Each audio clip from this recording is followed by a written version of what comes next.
Karibu ndugu na dada popote pale ulipo katika wasaa huu mzuri wa kujifunza neno la Mungu. Ni katika mwendelezo wa masomo yetu mbalimbali ambayo tumekuwa tukiyatoa katika channel yetu hii ya IMS Tanzanian Western Field kutoka katika kanisa la Waadventista wa Sabato wana matengenezo, yani International Missionary Society Seventh Day Church Reform Movement, kwa kifupi IMS SDA RM Church, na kukaribisha sana ili kwamba tuendelee kufahamu yale ambayo yanatupasa kutenda. Kwa majina mimi naitwa Gabriel Athanasi Temanya. Karibu sana, tuongozane nami tangu mwanzo wa kipindi hiki hadi tutakapokuwa tunahitimisha. Kabla tujaendelea tuweze kupata ombi. Karibu sana.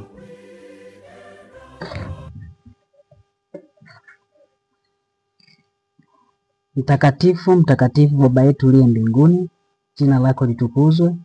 Katika jina la Yesu tuko mbele zako muda huu. Tunakushukuru Bwana kwa sababu umekuwa pamoja nasi. Tunakukaribisha pia katika wakati huu tunapohitaji kujifunza neno lako. Bwana uwe pamoja nasi, utuongoze, utulinde. Roho wako Mtakatifu ndiye akatusaidie. Saidia mtazamaji anayetazama somo hili na msikilizaji, ili kwamba neno hili likaweze kutusogeza miguuni pako. Tunaomba na kuamini kupitia jina la Yesu. Amina.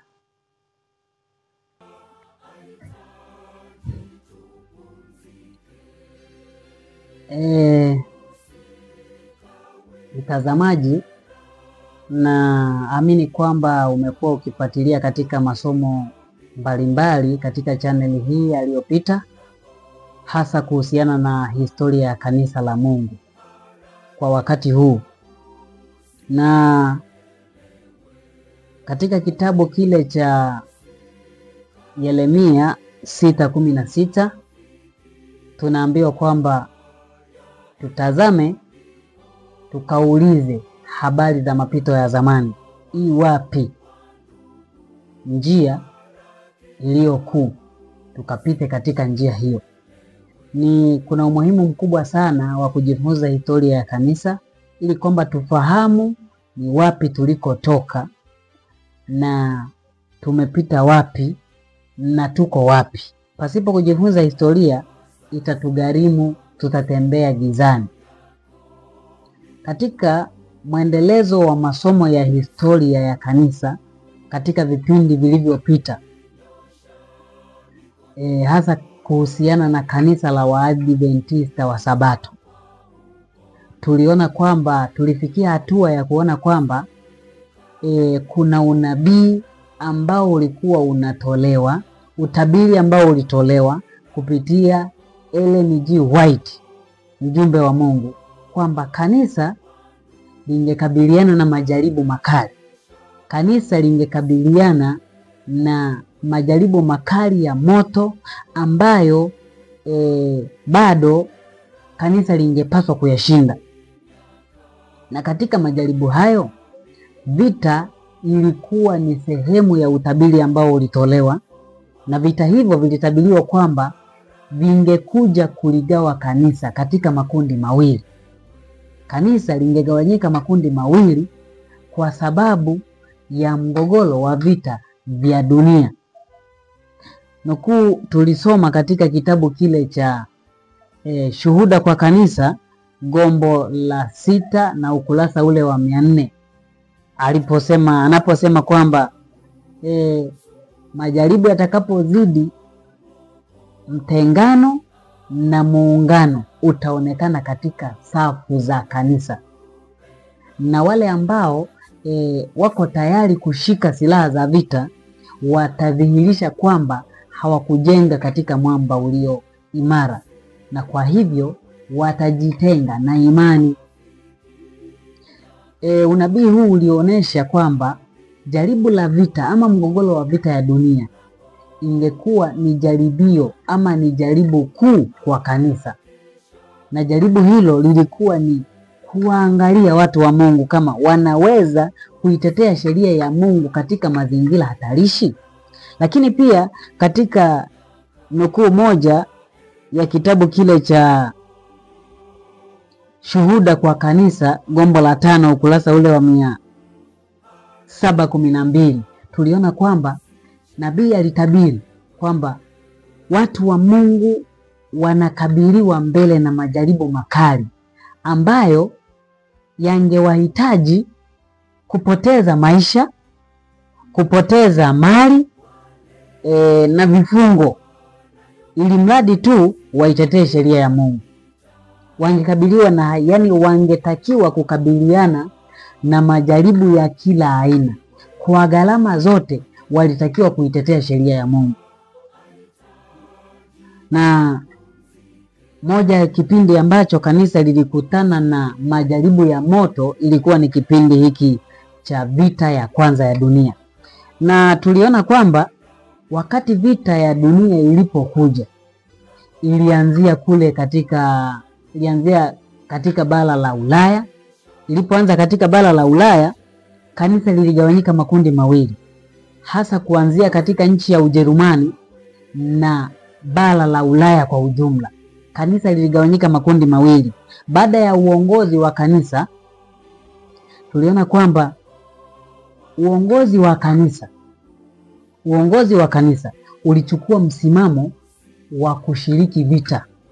Kumbuka kwamba maandiko yanasema hivi kupitia dada White, maandiko aliyovuviwa alisema kwamba kushiriki katika vita ni kinyume cha imani. Kushiriki katika vita ni kinyume na imani, na watu wa Mungu hawapasi kushiriki vita. Lakini vita ya dunia ilipokuja, mashahidi wanasema kwamba vita vya kwanza vya dunia, hasa kuanzia katika nchi ya Ujerumani, vilikuwa na shinikizo kubwa sana. Kulikuwa na machaguo mawili tu, ndugu mtazamaji. Kulikuwa na machaguo mawili tu kwa watu wote, kwamba taasisi zilishinikizwa kutoa sapoti, kuunga mkono harakati za serikali za kupigana vita, hasa kuanzia ndani ya nchi ya Ujerumani. Kwa hiyo kulikuwa na machaguo mawili tu. Kanisa lilikutana na shinikizo la machaguo mawili tu.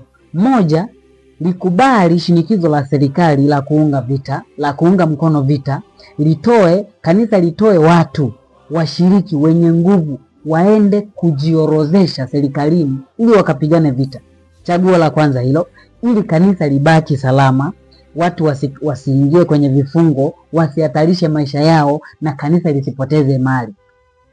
Kitu cha pili, chaguo la pili ni kwamba aidha kanisa likatae kukubaliana na masuala ya vita, likatae kuungana na serikali kupigana vita, lakini muda huo huo washiriki wa kanisa watahatarisha maisha yao, watapitia vifungo, lakini pia kanisa na watu binafsi wangepoteza mali, kwa sababu kwa kutokukubali kushirikiana na serikali, basi wangeharamishwa katika serikali.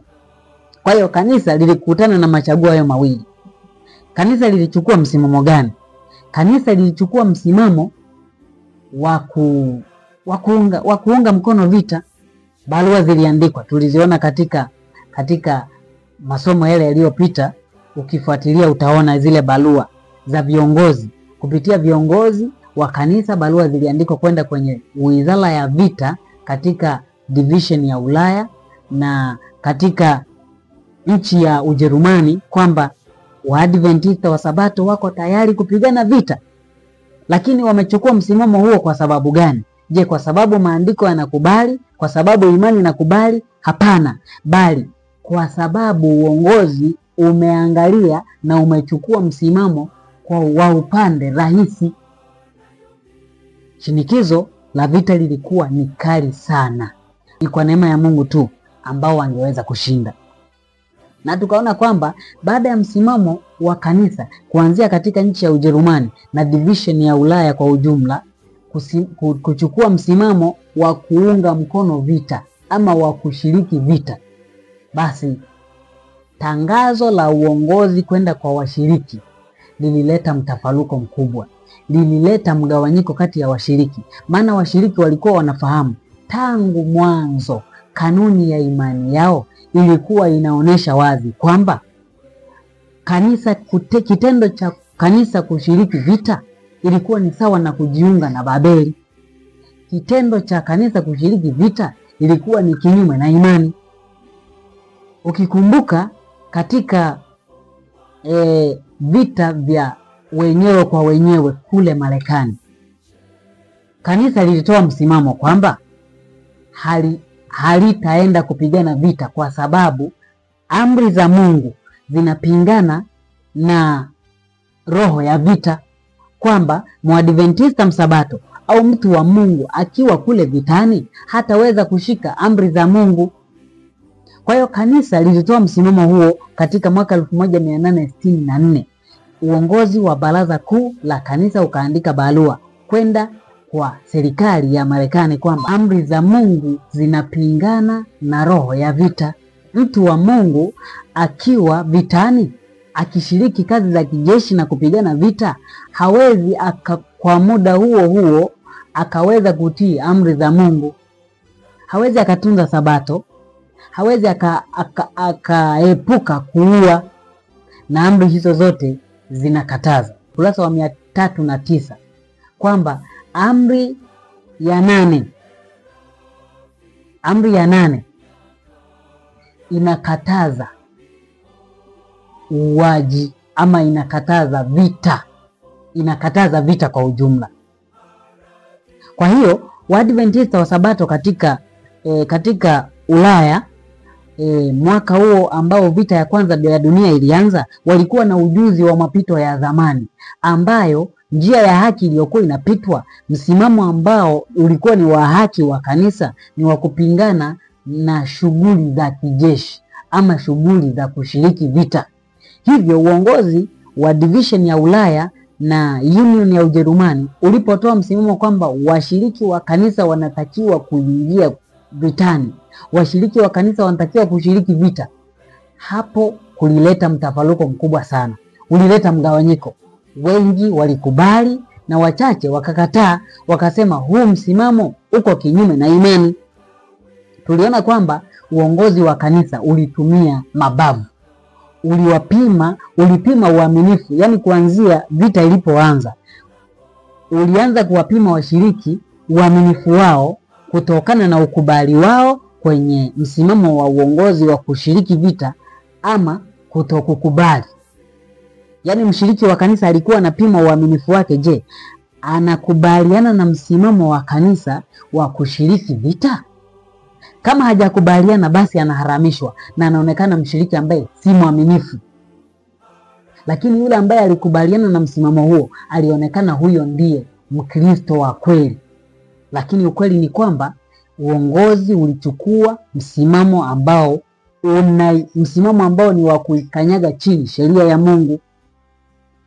Sasa tuone, tuliishia sehemu ambayo kipindi kilichopita tuliishia sehemu ambayo kanisa liliwagawa washiriki katika makundi mawili kwa sababu ya msimamo uliochukuliwa wa kushiriki vita.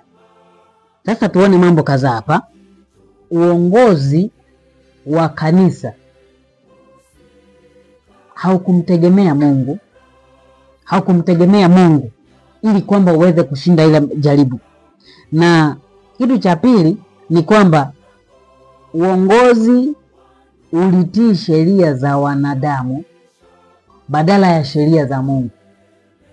Ukisoma katika kitabu cha Matendo 5:29 anasema kwamba Petro na mitume wakajibu wakasema, imetupasa kumtii Mungu kuliko wanadamu.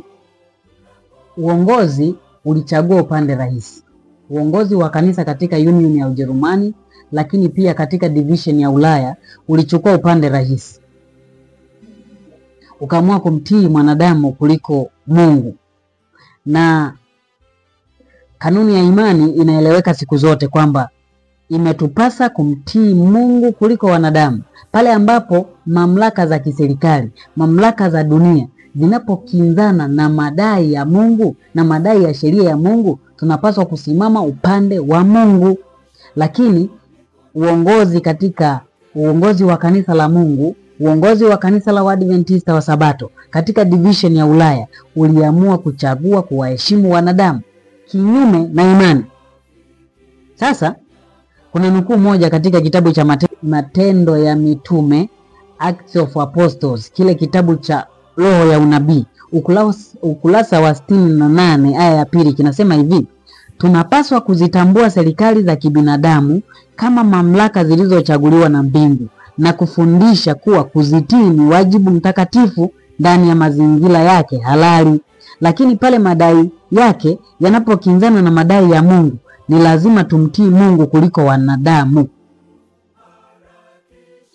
Naamini hapa mtazamaji unapata kitu, unaelewa jinsi ambavyo sisi kama waumini wa kanisa daima siku zote tunapaswa kumtii Mungu kuliko wanadamu. Ina maana kitendo cha kumtii mwanadamu, kutii vitisho ama kujisalimisha katika vitisho vya kianadamu, maana yake ni kwamba umechagua kumtii mwanadamu. Hata kama vitisho vingekuwa vina utisho kiasi gani, vina uzito kiasi gani, jibu ni kwamba ukichagua kuheshimu hivyo vitisho, kujisalimisha chini ya hivyo vitisho, umewaheshimu wanadamu kuliko Mungu. Kuna uzito wa kumheshimu Mungu.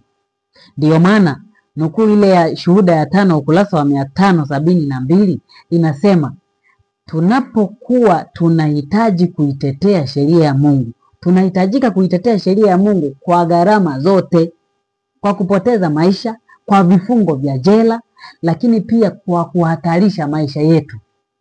Kwa gharama zote tuheshimu sheria ama kuitetea sheria ya Mungu.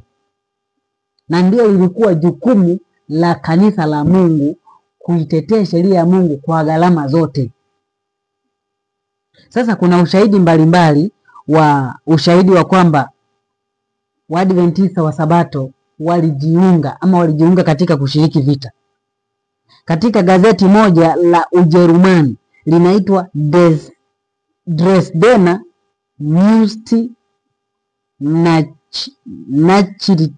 Nachrichten la Aprili 12, 1918 linasema hivi: Waadventista wa Sabato wote wako katika uwanja kwa vitendo au huduma ya jeshi kwa uaminifu wakifanya wajibu wao.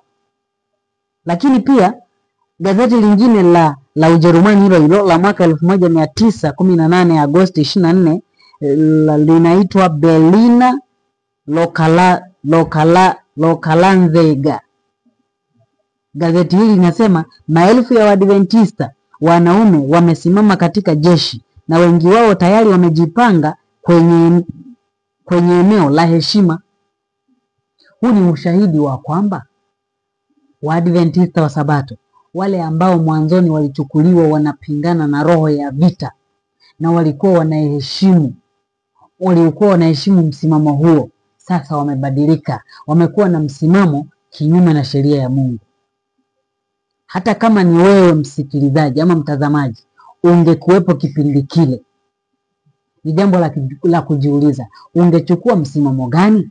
Je, ungekubaliana na msimamo wa uongozi ambao uko kinyume na sheria ya Mungu, au ungeamua kusimama katika ile kweli, haijalishi msimamo gani umetolewa na uongozi wa kanisa lako? Maana mara nyingi waumini wa kanisa tumekuwa tukisikiliza uongozi unasema nini, hata kama umeenda kinyume na maandiko. Sasa ni kitu cha kujifunza kwa wale ambao walipitia jaribu hili, basi walipata jaribu hili ambalo linapima umheshimu mwanadamu ama uheshimu kile ambacho Mungu anasema. Baada ya vita kuendelea katika division ya Ulaya sasa baraza la division na union ya Ujerumani kule ambako vita vilianzia, ni kwamba swala la vita sasa lilikuwa limehalalishwa na uongozi, na watu ambao walikuwa wanapinga msimamo wa uongozi, kazi ilikuwepo moja tu, ni kuwafutia ushirika wao, maana walikuwa wanahatarisha kanisa. Maana washiriki wa kanisa la Kiadventista pale ambapo walionekana wanapinga masuala ya kuingia vitani tena hadharani, basi walihatarisha kanisa, kwa sababu kanisa lilikuwa linajulikana kwamba limeshakubali. Sasa ili lisije likaonekana kama msaliti fulani, kwamba kwa kujionesha limesapoti vita halafu washiriki wake wanakataa kushiriki vita, basi ili kujiweka salama lilikuwa linawafutia, walikuwa wanafutiwa ushirika wao wa kanisa, wale ambao walikuwa wanapinga msimamo wa uongozi wa kushiriki vita. Mwaka 1917 baada ya vita kuendelea katika Ulaya, 1917 vita vilifika katika Amerika. Marekani ilijiingiza pia katika vita vya kwanza vya dunia. Sasa katika mwaka huo huo 1917 kulikuwa na mkutano maalum wa baraza kuu, yani General Conference kule Marekani. Katika mkutano ule wa baraza kuu hakukuwa na kemeo lolote, kwa sababu ni wazi kwamba division ya Ulaya na uongozi wake ulikuwa umeenda kinyume na imani kwa kukubali kushiriki vita kwa shinikizo la serikali. Lakini katika mkutano ule hakukuwa na kemeo lolote, hakukuwa na jambo lolote lililozungumziwa kuhusu msimamo uliochukuliwa na division ya Ulaya. Naelewa kwamba katika vikao vya General Conference mambo mbalimbali ya kazi ya Mungu duniani yanazungumziwa, hasa yale ambayo yana migogoro, yameleta mgogoro katika kanisa, katika maeneo mbalimbali yanazungumziwa. Lakini katika wakati huu baraza kuu linajua division ya Ulaya imekanyaga sheria ya Mungu, imechukua msimamo ambao ni mgeni, na msimamo huo haukujadiliwa kwa namna yoyote, na wala kemeo lolote halikuwepo. Na kiongozi aliyekuwa kiongozi wa division ya Ulaya alikuwa anaitwa L.R. Conrad.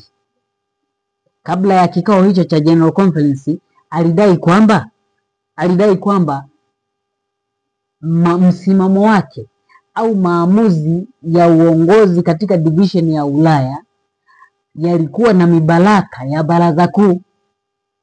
Kwa hiyo ukimya wa baraza kuu katika kukemea msimamo mbaya ama msimamo ulio kinyume na imani uliochukuliwa na uongozi katika division ya Ulaya ulikuwa unaashiria kuunga mkono msimamo huo, kwa sababu maandiko yanasema hata kwa kunyamaza kimya unaweza ukashiriki dhambi. Baraza kuu lilishiriki dhambi hiyo kwa kunyamaza kimya, lisikemee kwa lolote. Kwa hiyo kitendo cha baraza kuu kutokuzungumzia hilo jambo na kutokuonesha kuguswa kwa namna yoyote na msimamo ulio kinyume na imani uliochukuliwa na uongozi wa division ya Ulaya, basi kwa namna hiyo baraza kuu lilionyesha kwamba linabariki msimamo huo. Sasa tutaona mbele ni kwa namna gani baraza kuu lilikuwa na mibaraka katika msimamo huo uliochukuliwa na division ya Ulaya ulio kinyume na imani. Sasa Amerika ama Marekani ilipojihusisha katika vita vya kwanza vya dunia kuanzia mwaka 1917, na wenyewe na Marekani yenyewe ama kanisa la Waadventista wa Sabato katika Marekani yenyewe nalo lilikumbana na jaribu lile lile la kujaribiwa kushiriki vita. Msimamo uliokuwepo awali kabla ya vita vya kwanza vya dunia, msimamo uliokuwepo awali kuhusiana na masuala ya vita ni kwamba Waadventista wa Sabato walikuwa hawatakiwi kujihusisha na shughuli za vita ama shughuli za kijeshi kwa namna yoyote. Lakini kanisa la Waadventista wa Sabato baada ya vita vya kwanza vya dunia kule Marekani lilichukua msimamo wa kushiriki kazi za kijeshi, lakini huku likiepuka shughuli za mapigano. Yaani kwamba Waadventista wa Sabato wajiunge na shughuli za kijeshi, lakini wasishiriki katika kupigana, maana wataua. Sikiliza vizuri hapa. Ina maana kila ambacho kinaonekana hapa ni kwamba kanisa lilihafifisha imani, lilipunguza ukali wa imani, likahafifisha kanuni za imani ili kutekeleza sheria za kibinadamu, ili kuheshimu sheria za kibinadamu, likaamua kuhafifisha kanuni za imani. Kutoka kutokushiriki kabisa kazi za kijeshi, basi sasa hivi wanashiriki kazi za kijeshi bila kushiriki mapigano. Sasa sikiliza vizuri hapa. Moja ya sababu ambazo zilifanya kanisa kuchukua msimamo huo, awaangalau kushiriki kazi za kijeshi, ni kwa sababu lilikuwa katika, yani kabla ya vita vile, kabla ya Marekani kujihusisha na vile vita, kanisa lilikuwa katika harakati za kutafuta kibali cha serikali cha kuendesha shule ya tiba ya Loma Linda. Shule ya tiba ya Loma Linda ilikuwa haijapata kibali, yani accreditation. Hivyo kanisa likalazimika kukubaliana na serikali ili kurahisisha upatikanaji wa kibali hicho. Sasa ina maana kanisa lisingekubali kujihusisha na vita, lingekosa hicho kibali. Kumbuka tena mtazamaji, kwamba Shuhuda ya 5 ukurasa wa 572 iliwaasa waumini wa kanisa kwamba wanatakiwa kukubali lolote kwa gharama yoyote ya kupoteza mali, kufungwa jela na hata kuhatarisha maisha au kupoteza maisha ili kuitetea sheria ya Mungu. Lakini hapa kanisa linaanza kuhafifisha kanuni za imani ili kwamba lilinde masilahi fulani. Hivi Mungu analindiwa vitu vyake? Kwa mfano kanisa si lina mali? Hivi kweli Mungu analindiwa zile mali kwa kuhafifisha kanuni zake yeye mwenyewe? Hapana. Ni kwamba mali hizo hata zipotee, maana imeandikwa hawezi kumtumikia Mungu na ukatumikia mali kwa wakati mmoja. Kanisa lilijaribu huo mchezo wa kumtumikia Mungu na kutumikia mali kwa wakati mmoja. Ni kitu ambacho hakiwezekani siku zote. Kutumikia mabwana wawili ni kitu ambacho hakiwezekani. Na Nabii Ellen G. White aliona mbele kabla ya hayo mambo yote kutokea. Aliona mbele kwamba mambo hayo yangetokea ya kuhafifisha imani ili kulinda masilahi fulani ya kanisa. Katika Shuhuda ya 6 ukurasa wa 144, Shuhuda ya 6 ukurasa wa 144 inasema hivi: kundi liliwasilishwa mbele yangu chini ya jina la Waadventista wa Sabato, waliokuwa wakishauriana kwamba bendera au alama inayotufanya tuwe watu tofauti tusishikilie kwa mkazo sana.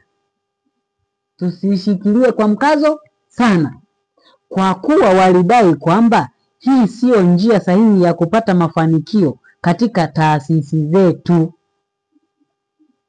Yaani kabla ya jambo kutokea, Mungu huwa anakuwa ameshaliona tayari. Hivyo watu wake aliwaonya mbele kwamba kanuni za imani hazipaswi kuhafifishwa kwa sababu fulani.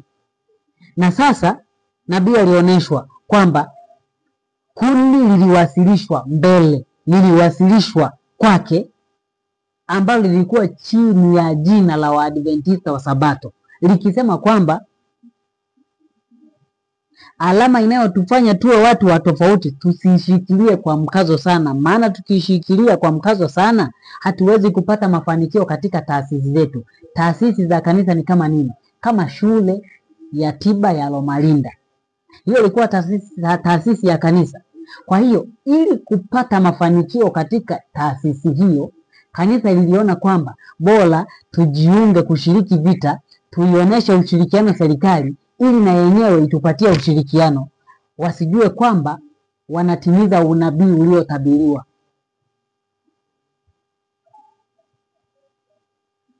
Sasa matokeo ya msimamo huo wa kanisa wa kujiunga kushiriki vita ulikuwaje?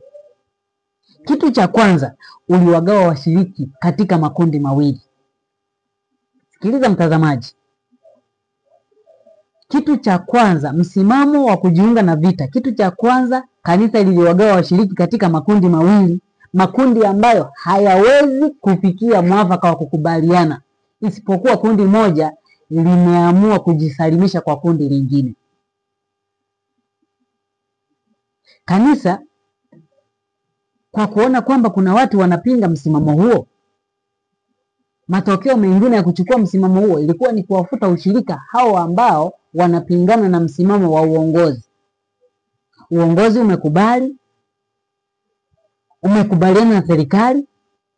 Hivyo wale ambao washiriki mmoja mmoja waliokuwa wakipinga msimamo wa uongozi walifutwa ushirika, walifutiwa tu ushirika wao. Na sasa kwa kanisa kutembea katika msimamo huo, lilikosa fursa ya kutembea katika mapito ya zamani. Maana Yeremia 6:16 inatuambia, pita katika mapito ya zamani. Mapito ya zamani ya kanisa la Waadventista wa Sabato kuhusiana na masuala ya vita ilikuwa ni kwamba hakuna kujihusisha na masuala ya vita, kwa sababu yako kinyume na imani, yako kinyume na sheria ya Mungu. Kwa hiyo nukuu ile ya selected message ya kwanza ukurasa wa 204 aya ya pili inayosema kwamba kanuni za imani ambazo zimetuongoza kwa zaidi ya miaka 50 zitaonekana kwamba zina makosa.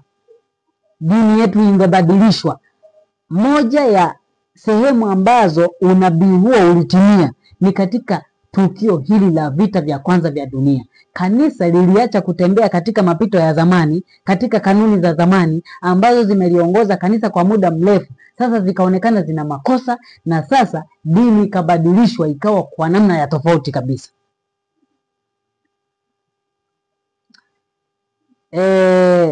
Lakini pamoja na hayo ni kwamba waaminifu wa kuitetea imani, wa kuitetea sheria ya Mungu huwa hawakosekani. Walikuwepo tu, japo ni wachache. Katika Sefania 3:12, kitabu cha Sefania 3:12 nasema, lakini nitasaza ndani yako watu walioonewa na maskini, nao watalitumainia jina la Bwana. Kitabu cha Wazee na Manabii ukurasa wa 125 linasema, lakini imani ya kweli haikupaswa kutoweka. Mungu amekuwa akiwahifadhi masalio wake wahudumu pamoja naye. Kwa hiyo siku zote waaminifu hawakosekani. Mabaki ama masalio wa Mungu huwa hawakosekani. Pamoja na kwamba uasi hata wa namna gani unaweza ukatokea, waaminifu wa Mungu watakuwepo tu. Na hao ndio waliokuwa wanajaribu kutia nuru ndani ya kanisa, kwamba hili giza linalotaka kuingia ndani ya kanisa vipi? Wanapingana na msimamo wa uongozi ulio kinyume na imani, na matokeo yake wakafutwa ushirika na kuchukiwa na kusalitiwa. Haya, kuna barua ya viongozi, barua ya uongozi katika division ya Ulaya, barua ambayo inakiri kwamba wale ambao walikataa kuunga mkono msimamo wa uongozi wa kushiriki vita walifutiwa ushiriki wao.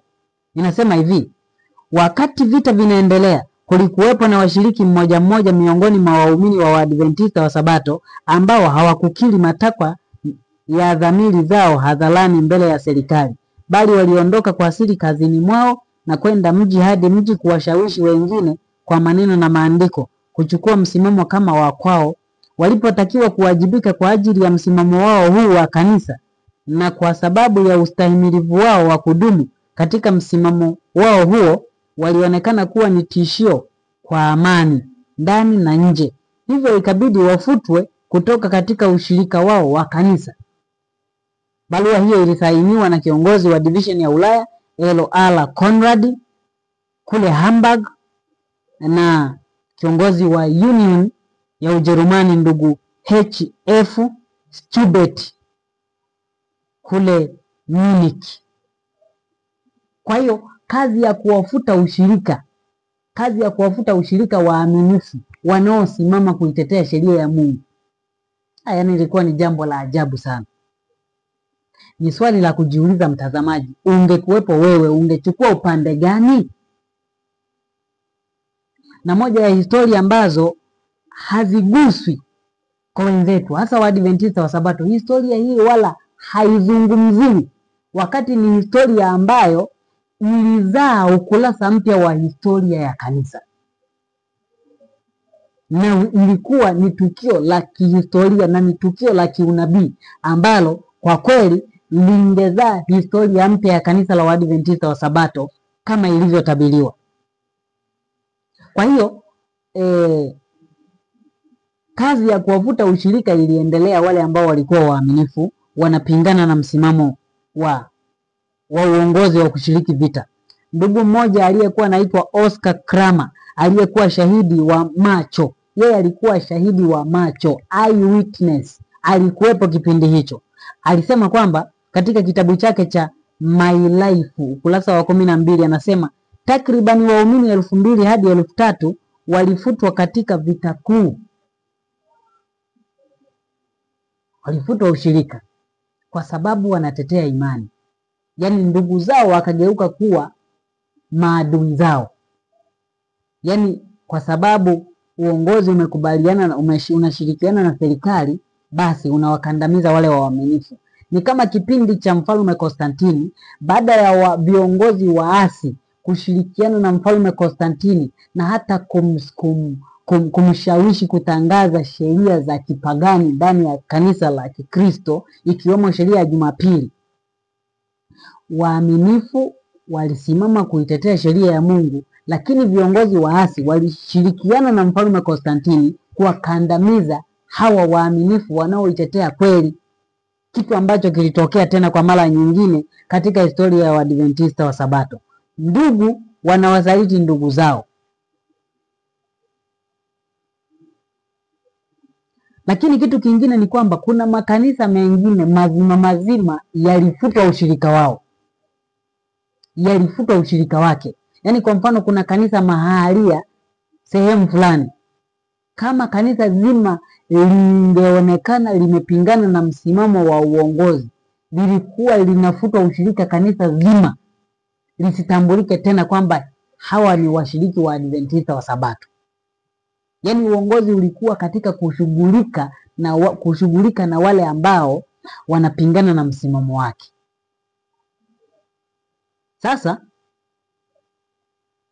hayo yote yalipita na vita vikaisha. Hebu tuone sasa matokeo ya vita. Maana matokeo baada ya vita kuisha, nini kiliendelea?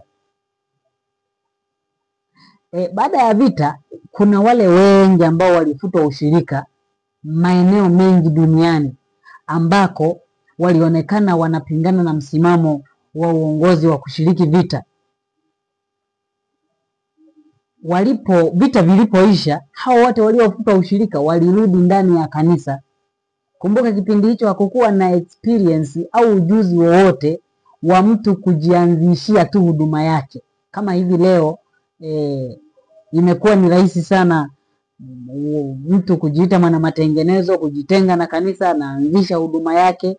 Lakini kwa kipindi hicho washiriki hawakuwa na experience kama hizo za kujitenga kwenye kanisa kwenda kujianzishia huduma. Kwa hiyo pamoja na kwamba walikuwa wamefutwa ushirika, wakarudi ndani ya kanisa, wakarudi ndani ya makanisa yao. Lakini kitu walichokifanya ni kuhoji juu ya msimamo wa uongozi uliochukuliwa. Hawakurudi ndani ya kanisa ili wanyamaze tu waendelee, maisha yaendelee tena.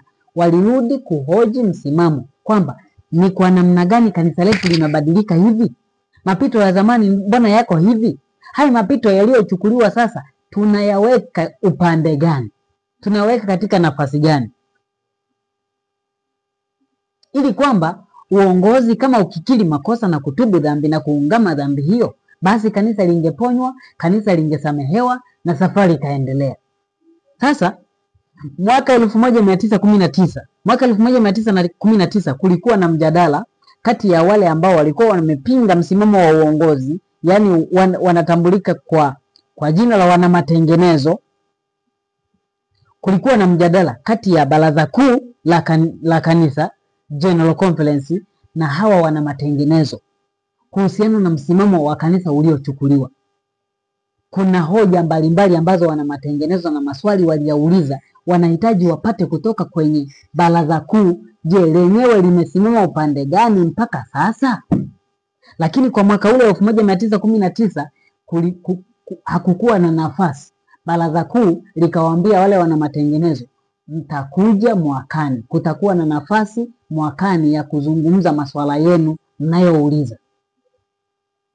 Mwaka 1920 ulipofika, baraza kuu lilikaa kikao kule Ujerumani, sehemu moja inaitwa Friedensau.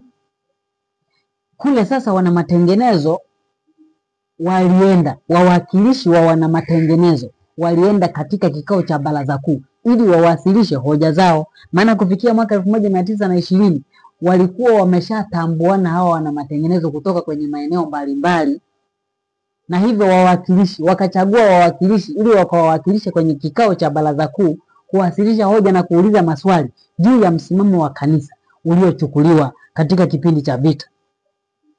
Sasa wana matengenezo hao walikuwa na maswali kadhaa. Moja ya maswali hayo waliouliza ni kwamba, je, uongozi wa baraza kuu unachukua msimamo gani kuhusiana na msimamo uliochukuliwa na viongozi wa kanisa kwenye vita, hasa kuhusiana na amri ya 4 na ya 6?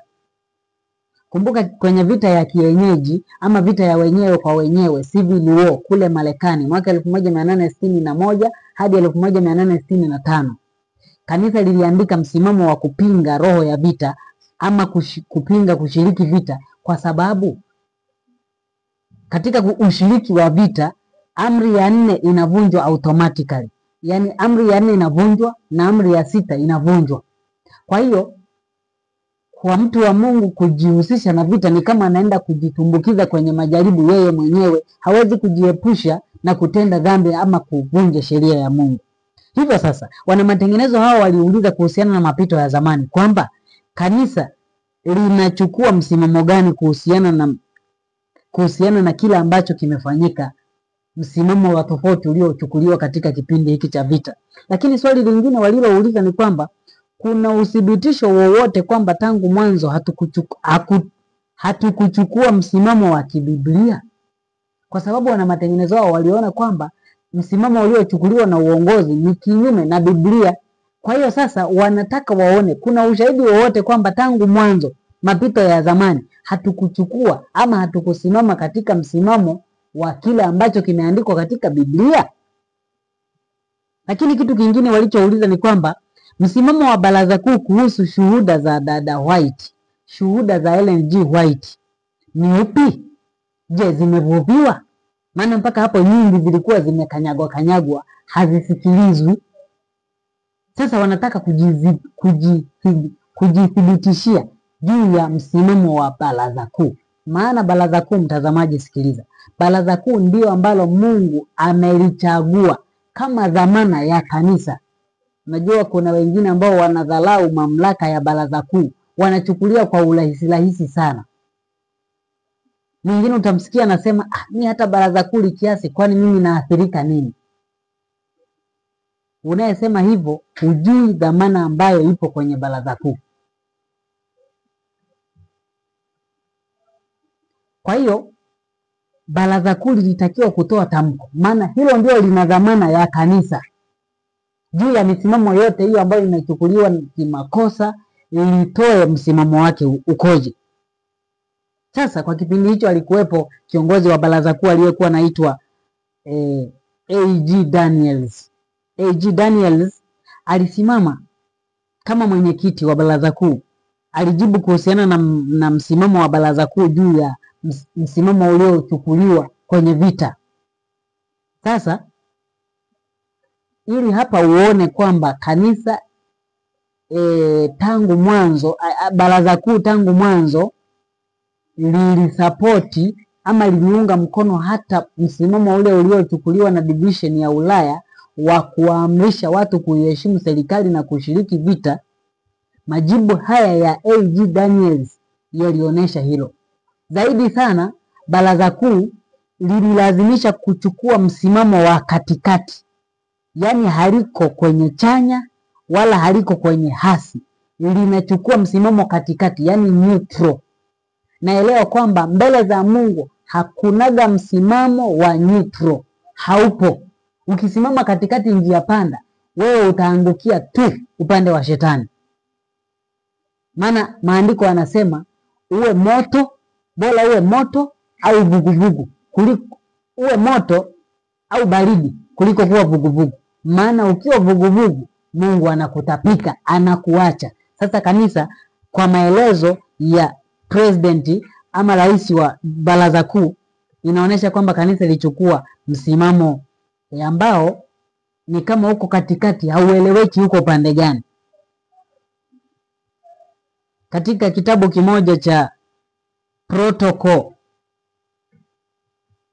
katika zile minutes ama taarifa za vikao vya baraza kuu katika kipindi hicho, ukurasa wa 36, anasema huyu president wa baraza kuu akasema, tumechukua msimamo kwamba kila mmoja atapaswa kutenda kulingana na dhamira yake katika suala hili. Yaani kwamba kanisa lilikuwa limeruhusu kwamba kila mmoja afanye anavyowiwa. Shinikizo la serikali limesema nendeni mkapigane vita. Sasa kanisa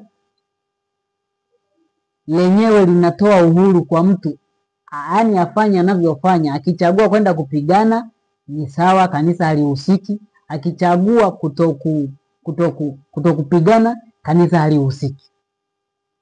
Lakini pamoja na msimamo huo, ni msimamo ambao uko kinyume na imani. Kwa sababu kwanza ni wa uongo. Kwa sababu kanisa liliwafuta ushirika wale ambao walipinga kupigana vita. Maana yake kanisa lilikuwa na msimamo wa kwenda kupigana vita. Mbili, kanisa linapaswa kuwa na msimamo mmoja, sio msimamo neutral. Katika swala hili la kutetea sheria ya Mungu, lazima kanisa liwe na msimamo wa kuambia kila mshiriki asadikishwe na apewe ushuhuda wa kwamba msimamo wa kanisa ni huu wa kuitetea sheria ya Mungu. Lakini kuwa katikati vuguvugu ni msimamo ambao unachukuliwa na kanisa lililoasi peke yake. Maana kwa misimamo hiyo ni kuhatarisha usalama hata wa waumini. Katika kitabu cha Mlima wa Baraka, ukurasa wa 81, kitabu kinaitwa Thoughts from the Mountain of Blessings, ukurasa wa 81, anasema laiti kama wangelikuwa huru kujitenga na matakwa ya Mungu na kujiwekea kiwango ili kuridhisha akili tofauti, na serikali ingeliweza kuondolewa kutoka katika mikono ya Bwana. Mapenzi ya mwanadamu yangejiinua dhidi ya mapenzi ya upendo wa Mungu kwa viumbe wake. Kungalikuwa na kutokuheshimu na kutokutii. Hii ni inatuonyesha kwamba mtu akiruhusiwa kufanya anachotaka, basi yaani hatua ya kwanza ni kwenda tu kinyume na mapenzi ya Mungu. Yaani kitu cha kwanza, maana mivuto ya dhambi mwanadamu ndio inamvuta kwa urahisi zaidi. Kwa hiyo kama ni swala la kutetea sheria ya Mungu, lisingewezekana kama wanadamu angepewa uhuru wa kutenda kama anavyotenda.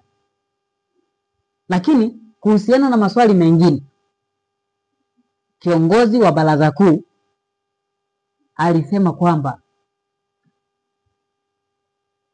mambo kadhaa yalijadiliwa hapo, lakini kuna mambo ambayo, maswali mengine ambayo wana matengenezo waliuliza hayakujibiwa. Na kiongozi wa baraza kuu akasimama akasema, hatutaweza kuruhusu maswali haya kamwe kuletwa mbele ya wajumbe wa baraza kuu. Hicho kitasababisha ghasia kubwa ambayo hatujawahi kuipata. Kiongozi wa baraza kuu akaona kwamba tukiwaruhusu hao wana matengenezo waendelee kuzungumza, maana baraza kuu lilikuwa linajiona kabisa liko upande wa makosa, hivyo wana matengenezo kuwaruhusu kukosoa ama kuwaruhusu kuleta hoja zao na maswali, basi kungeleta mtafaruko mkubwa zaidi, kwa sababu siku zote hata Yesu alisema sikuja kuleta amani. Ukweli unaleta huwa hauleti amani, utaleta migawanyiko. Hivyo kiongozi wa baraza kuu akaona kwamba tukiwasikiliza hawa wataleta migawanyiko, hivyo tufunge mlango kwao wasisikilizwe, na hapa sasa tutabaki na amani. Lakini amani ni ya uongo, sio amani ya kweli ambayo inatoka kwa Mungu. Amani ambayo unaipata kwa kufungia mlango, kufungia nje mlango ukweli, hiyo amani sio ya kweli, ni amani bandia. Kwa hiyo kanisa liliamua kujipatia amani bandia kwa kuwafungia mlango wale ambao wanajaribu kuleta nuru. Kwa hiyo mlango ulifungwa kwa wana matengenezo hawa, kwamba na ikaamuliwa hawa hawatawahi kupewa nafasi ya kusikilizwa tena na baraza kuu, na amri ama agizo la kufuta ushirika wale wote wanaounga mkono misimamo hiyo ya wana matengenezo hao wanatakiwa kufutwa ushirika. Mwendelezo wa kufuta ushirika uwepo. Sasa kuna kitu cha kujifunza hapo, ndugu mtazamaji. Kitu cha kujifunza hapo ni kwamba kuhusiana na mtengano wa kweli, mtengano wa kweli tena ule ambao umetabiriwa kiunabii, mtengano wa kweli uliotabiriwa kiunabii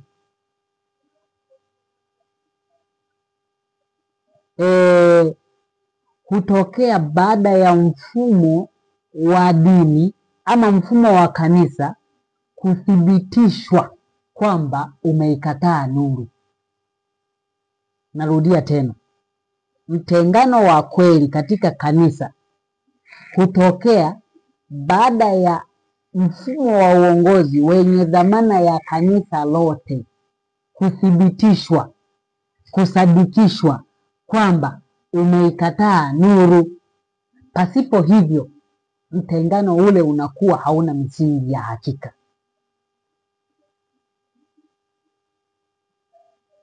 Yaani wana matengenezo kabla hawajajitenga na mfumo wa kidini waliokuwamo, kama mtengano ule ni wa kiunabii na wa kweli, ni lazima utatokea baada ya mfumo wenye dhamana ya kanisa zima kukataa ukweli, kuthibitishwa kwamba umekataa ukweli. Mfano, Yesu alijitenga na Wayahudi na mfumo wa kidini wa Kiyahudi baada ya kuthibitisha kwamba mfumo huo umekataa kufanya matengenezo. Alianza kwanza kushughulika na mfumo huu pale Yerusalemu, makuhani, mafarisayo, waandishi, ili wale wakiongoka basi hawa wengine itakuwa kazi rahisi kwao. Lakini kama wale wenye dhamana wakikataa, basi taifa zima lingehesabika kuikataa nuru ama kumkataa Kristo. Kwa hiyo mfumo wa kidini, Yesu Kristo mwenyewe, mfumo wa kidini wa Kiyahudi alimthibitisha na akasadikishwa kwamba huu mfumo wenye dhamana ya taifa umeikataa nuru, hivyo akajitenga kutoka kwao. Hakujitenga na Wayahudi kwa sababu ya kule Nazareti amekataliwa, kwa sababu ya kule Kapernaumu amekataliwa, kwa sababu ya eneo fulani wamemkataa, bali kwa sababu mfumo wenye dhamana ya taifa la Kiyahudi pale Yerusalemu umemkataa. Wale wa Nazareti kule wangemkataa, au Kapernaumu wangemkataa, au kule la Galilaya wangemkataa, lakini mfumo wa kidini wenye dhamana ya taifa ukamkubali. Wale wasingekuwa na nguvu. Yesu angechukulia taifa lake limemkubali, limempokea. Lakini kitendo cha mfumo wa kidini wenye dhamana ya taifa zima ulipokataa, basi taifa zima lilihesabika limekataa Injili. Na Yesu alithibitisha kwamba amekataliwa na taifa la Wayahudi kwa sababu mfumo wenye dhamana, mfumo uliopewa dhamana, baraza kuu la Sanhedrin lililokuwa na dhamana ya taifa, kwamba lililokuwa linajulikana kama sauti ya taifa, ilipomkataa baraza hilo, basi ikahesabika kwamba taifa zima limemkataa. Sasa Ukisoma katika kitabu kile cha Mathayo 23 mstari wa 37 hadi 39, inaposema Yerusalemu, Yerusalemu, uwauaye manabii na kuwapiga kwa mawe wale waliotumwa kwako, ni mara ngapi nimetaka kuwakusanya pamoja watoto wako kama vile kuku avikusanyavyo pamoja vifaranga vyake chini ya mabawa yake, lakini hamkutaka. Angalieni, nyumba yenu imeachiwa hali ya ukiwa. Kwa maana nawaambia, hamtaniona kamwe tangu sasa hata mtakaposema amebarikiwa ajaye kwa jina la Bwana.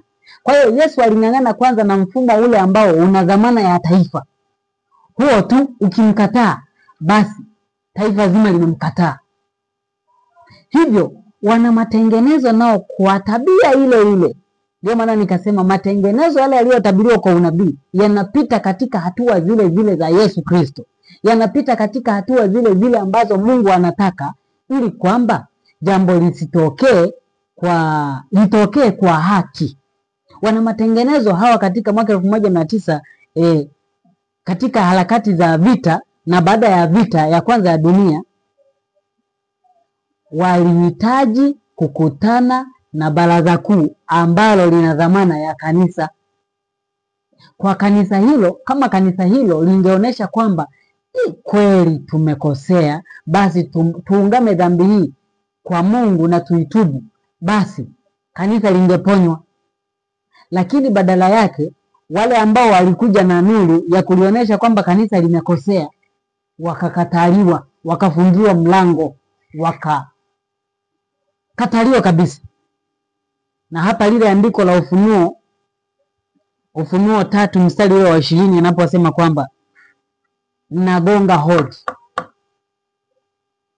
Nagonga hodi, mtu akisikia sauti yangu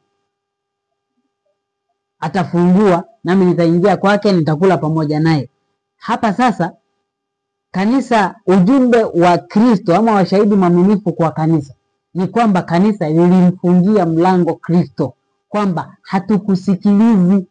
Maana tukikusikiliza wewe, ukweli wako hauleti amani, utatusambaratisha, utatugawanya. Wasijue kwamba uongo ama msimamo ambao ni wa kuikataa sheria ya Mungu katika kipindi cha vita ndio ambao ungeligawa kanisa. Na ukweli ungesemwa, kanisa lingegawanyika tu, maana aliyekuwa anahitaji kufuata ukweli basi angeona uongozi umekosea, na uongozi kwa kushindwa kukiri hiyo dhambi basi ukawafungia nje wale wana matengenezo. Kama ambavyo Wayahudi hawakutaka kusadiki nguvu ya Roho wa Mungu iliyokuwa inawasadikisha ukweli ndani yao, wakaamua kung'ang'ania matakwa yao, wakamsukumia mbali Kristo. Katika kitabu cha Desire of Ages, Tumaini la Vizazi Vyote, ukurasa wa 620, anasema hivi: upendo wa mbinguni ulikuwa katika sura ya mwana wa Mungu alipolitazama hekalu na halafu kuangalia wasikilizaji wake. Kwa sauti yenye kusongwa na maumivu mazito ya moyo na machozi machungu alisema, Yerusalemu, Yerusalemu, uwauaye manabii na kuwapiga kwa mawe wale waliotumwa kwako, ni mara ngapi nimetaka kuwakusanya pamoja watoto wako kama vile kuku avikusanyavyo pamoja vifaranga vyake chini ya mabawa yake, lakini hamkutaka. Haya yalikuwa ni mapambano ya mwisho katika kutengana.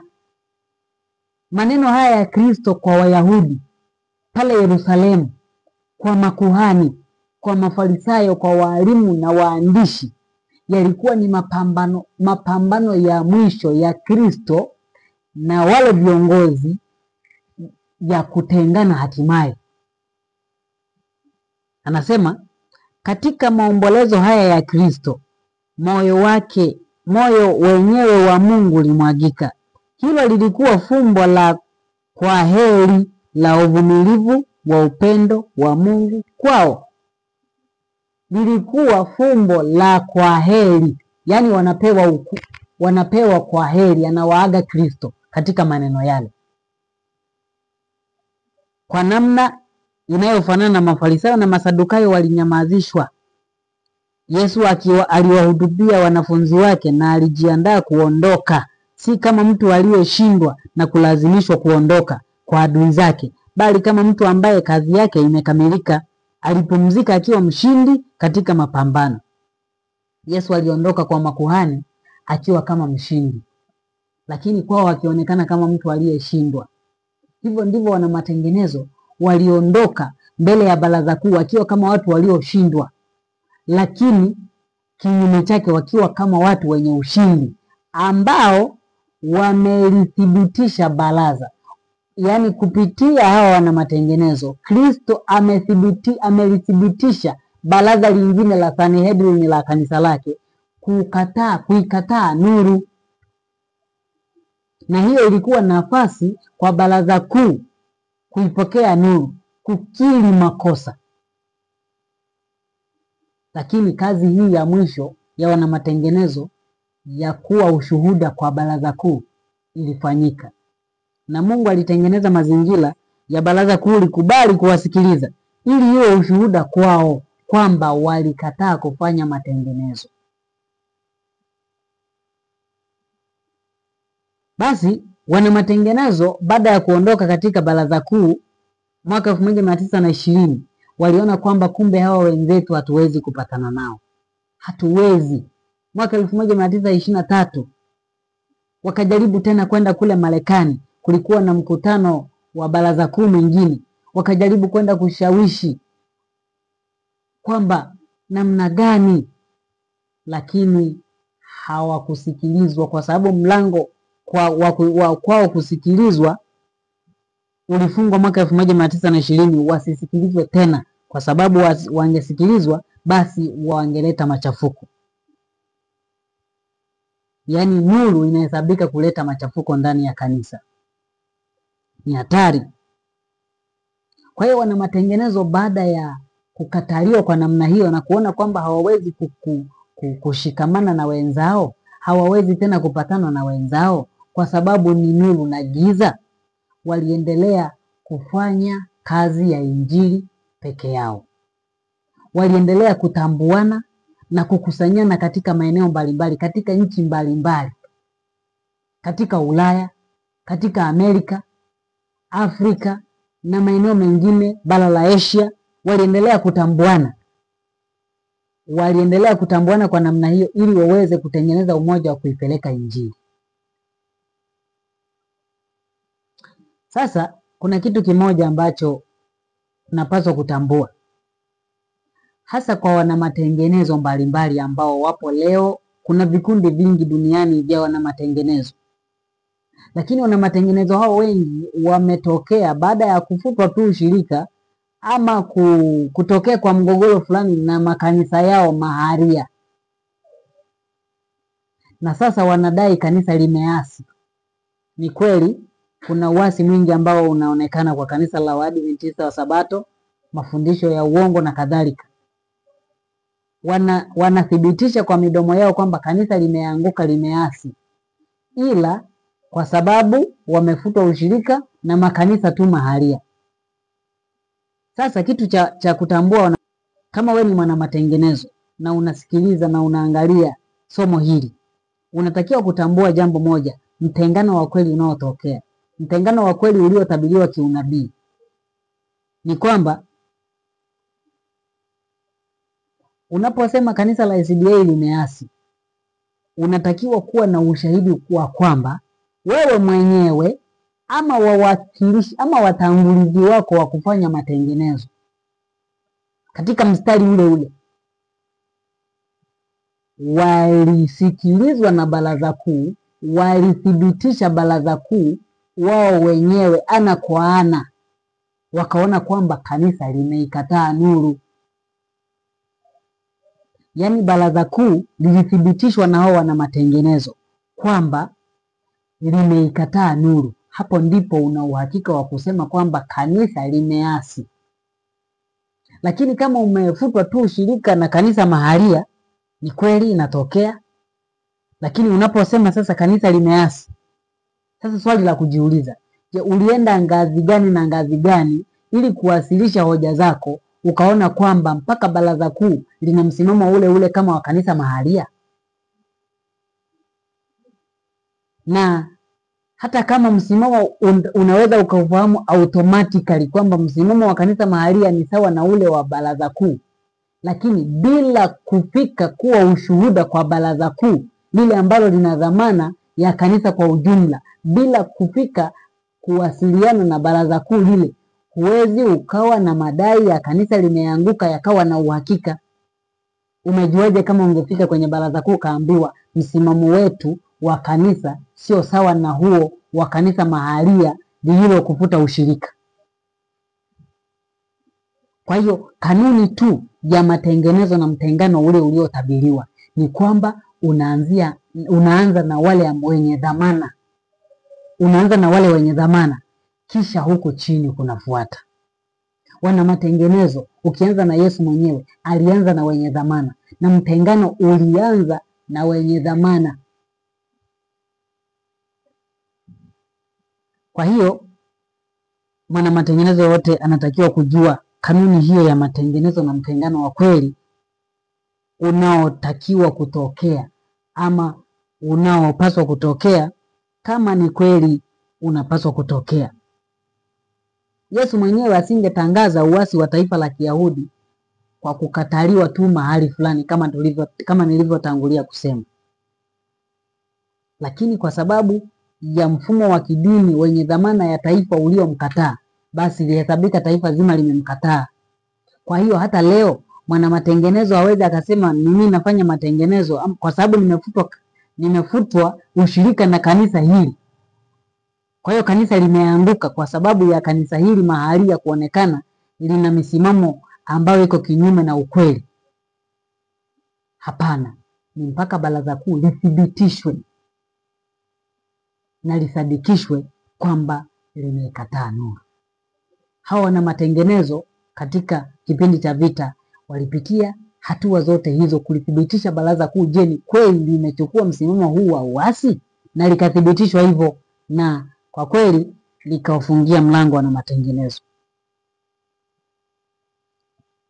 Haya, kwa hiyo wote wanaojitenga na kanisa la SDA sasa kwa sababu yoyote ile, aidha wamefuta ushirika, aidha kanisa lina mafundisho ya uongo, aidha sababu mbalimbali, wanajitenga na kanisa la SDA, kwa neema ya Mungu wanapaswa kusimama katika njia kuu kama Yeremia anavyosema katika Yeremia 6:16. Wanatakiwa wasimame katika njia kuu, wakaulize na kuona habari za mapito ya zamani. Hii wapi iliyo njia kuu ya matengenezo ambayo ilitengenezwa na watangulizi, na wakapite katika njia hiyo. Wasiseme hatutaki kupita katika njia hii ya matengenezo iliyoasisiwa na wana matengenezo wa kiunabii, na mimi nataka kutengeneza njia yangu ya matengenezo. Usiseme hivyo, maana mambo haya yanaenda kwa ramani ya unabii. Haya, kitendo cha Yesu kujitenga kutoka Yerusalemu ilikuwa ni kitendo cha uwepo wa Mungu kuondoka kwa uongozi wa taifa la Kiyahudi. Kitendo cha Yesu kujitenga kutoka Yerusalemu ilikuwa ni kitendo cha uwepo wa Mungu kuondoka Yerusalemu pia, na hivyo watu waliomkataa Yesu wangeendelea kutembea katika giza siku kwa siku, wangeendelea kutembea katika giza kwa sababu wameikataa nuru, wamemkataa aliye nuru ya ulimwengu. Ndivyo ilivyokuwa hata katika kipindi hiki cha mwaka 1920. Kitendo cha Waadventista wa Sabato wana matengenezo kukataliwa na kufungiwa mlango na wakaondoka. Kuondoka kwao kwa sababu ni wajumbe wa Kristo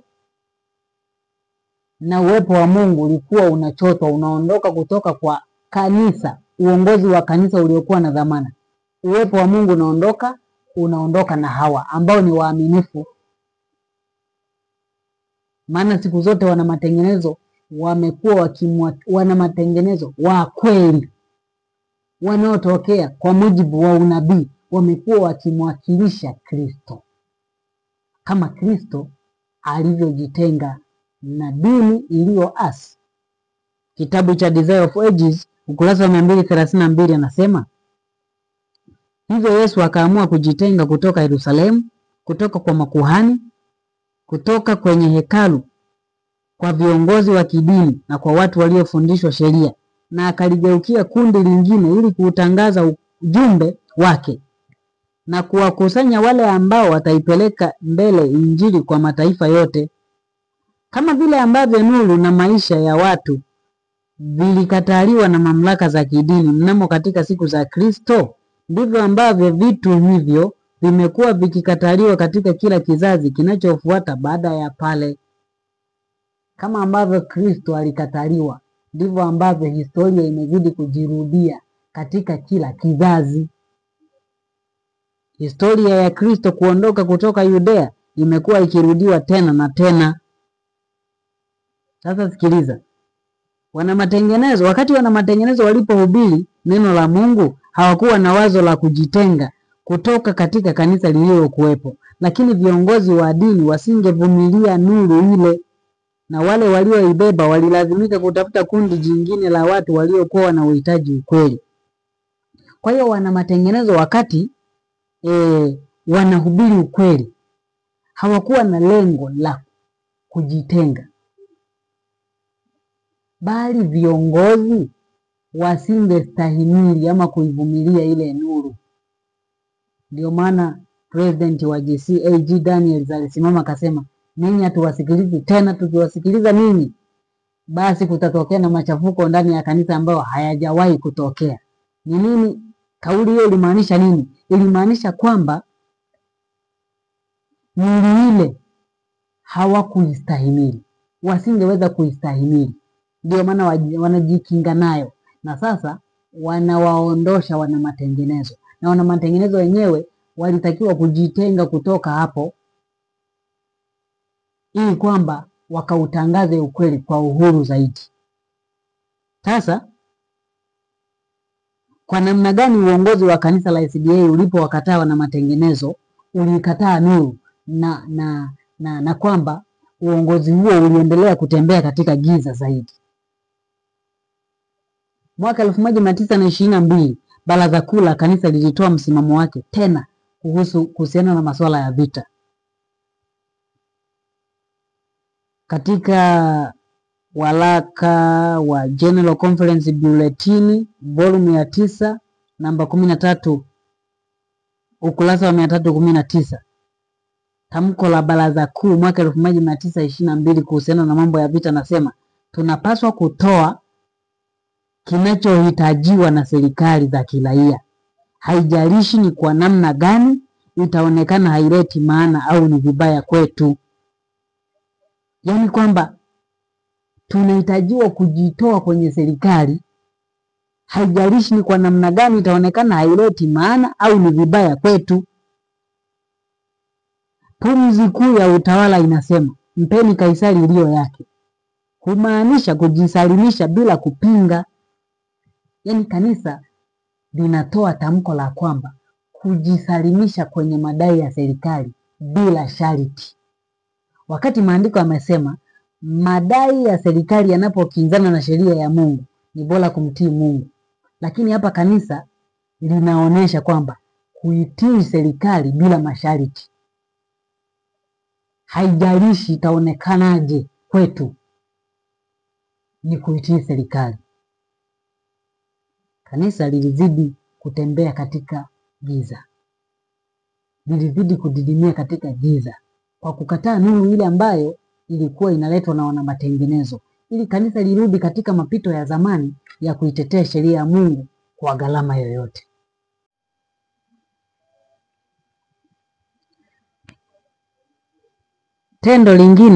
Tukio lingine ambalo linaonyesha kwamba kanisa lilizidi kutembea katika giza ni kipindi ambacho vita ya pili ilikuja. Vita ya pili ya dunia ilipokuja, kanisa lilichukua msimamo ule ule wa kuikanyaga chini sheria ya Mungu, ya kujihusisha ama kushiriki mapigano, kushiriki vita, kwa sababu mwaka 1922 walitoa msimamo kwamba wao wanatakiwa kujitoa kwa Kaisari bila kupinga. Sasa Mungu alikuwa anazidi kuachwa. Katika kitabu kile cha Matendo ya Mitume, Acts of Apostles, ukurasa wa 586 aya ya 3, neno la Mungu linasema nyota za mbinguni ziko chini ya udhibiti wa Kristo. Anawajaza kwa nuru yake, anawaongoza na kuelekeza mwenendo wao. Kama asingefanya hili, wangekuwa nyota zilizoanguka. Kumbuka, nyota, anapozungumzia nyota anamaanisha uongozi ama viongozi. Yaani viongozi wa kanisa wanapaswa kutembea mikononi mwa Kristo kwa kumtegemea Kristo. Yaani pasipo ulinzi wa Kristo ni nyota zilizoanguka. Sasa uongozi wa kanisa ukamkataa Kristo, ukakataa kutembea chini ya mashauri ya Kristo, ukakataa kutembea chini ya mashauri ya Kristo. Kwa hiyo nyota zile haziwezi kusimama, zitaanguka tu. Anaendelea nasema, kama vivyo hivyo kwa wachungaji ni vyombo katika mikono yake, na mema yote watakayoyafanya yatafanyika kupitia nguvu zake. Kupitia wao nuru yake itaangaza zaidi. Mwokozi anapaswa kuwa tegemeo lao. Kama wakimtazama yeye kama yeye alivyomtazama Baba, watawezeshwa kuifanya kazi yake. Kwa hiyo uongozi ambao unatajwa kama nyota, walikataa nuru ya wana matengenezo ambao ni wajumbe wa Kristo, na hivyo wakaendelea kujikwaa katika giza, wakawa ni nyota zilizoanguka. Kwa hiyo ndugu mtazamaji, mtengano uliotabiriwa ulitimia kwa 100% kama ilivyotabiriwa. Kumbuka, neno la unabii limehakikiwa, ni uhakika. Jambo likisemwa litatimia tu, utake usitake.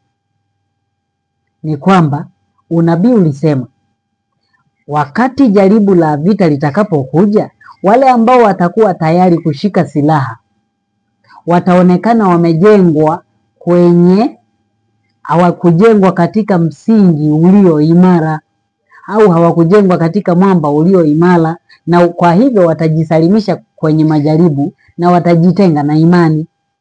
Hayo yote yalitimia. Uongozi ukakubali kushika silaha, kuambia washiriki wakashike silaha, na hivyo uongozi ulionesha kwamba haukujenga juu ya mwamba ulio imara, na kwa hivyo ulijitenga na imani, na haukurudi, ulizidi kujitenga na imani, na hata ukawafukuza wana matengenezo ambao wanaitetea ile imani.